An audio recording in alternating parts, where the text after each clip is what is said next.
যুক্তরাষ্ট্র থেকে নিষিদ্ধ শূকরের মাংস আমদানি করতে চেয়েছিল অধ্যাপক ডক্টর মোহাম্মদ ইউনূসের নেতৃত্বাধীন বিগত অন্তর্বর্তী সরকার।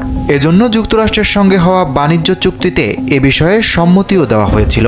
অথচ দেশের আমদানি নীতি আদেশ 2021 থেকে 2024 অনুসারে যে 26 ধরনের পণ্য নিষিদ্ধ, তার মধ্যে অন্যতম হল শূকর ও শূকরজাত সব পণ্য।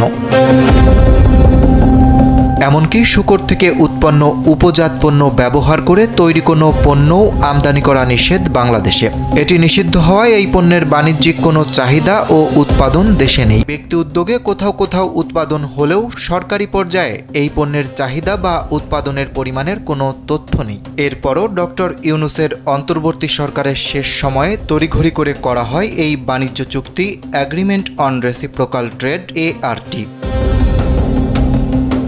মুসলিম অধ্যুষিত দেশের সাধারণ মানুষের সঙ্গে এই চুক্তি এক প্রকার প্রতারণা বলে মনে করছে বিভিন্ন সংগঠন ও রাজনৈতিক দল। একই সঙ্গে এটি মুসলমানদের ধর্মীয় অনুভূতিতে আঘাত বলে মনে করছে তারা, যা কোনোভাবেই গ্রহণযোগ্য নয়। শুধু শূকরের মাংসই নয়, দেশে পর্যাপ্ত উৎপাদন থাকা সত্ত্বেও গরু, মুরগি এবং ডেইরি সহ বিভিন্ন ধরনের মাংস আমদানি উন্মুক্ত করতে উল্লিখিত চুক্তিতে বাংলাদেশের জন্য অনেকগুলো শর্ত রেখেছে যুক্তরাষ্ট্র, যা মেনেও নিয়েছে সরকার। এছাড়া চুক্তি অনুসারে বিজ্ঞান ভিত্তিক ও স্বাস্থ্য ঝুঁকির কারণ ছাড়া মার্কিন কোনো কৃষি পণ্য স্যানিটারি পরিদর্শনে বাংলাদেশ আটকাতে পারবে না বলেও শর্ত জুড়ে দিয়েছে যুক্তরাষ্ট্র। সংশ্লিষ্টরা বলছেন, এই শর্তের কারণে দেশে পর্যাপ্ত উৎপাদিত হয় এমন পণ্যও যুক্তরাষ্ট্র থেকে আমদানির অনুমোদন দিতে হবে সরকারকে।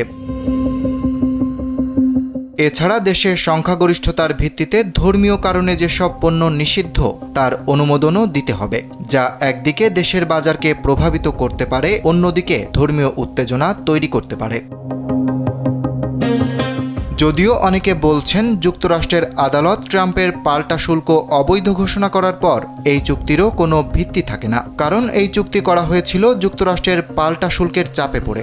এছাড়া 60 দিনের নোটিশে উভয় পক্ষই এই চুক্তিটি বাতিল করতে পারবে বলেও বলা হয়েছে।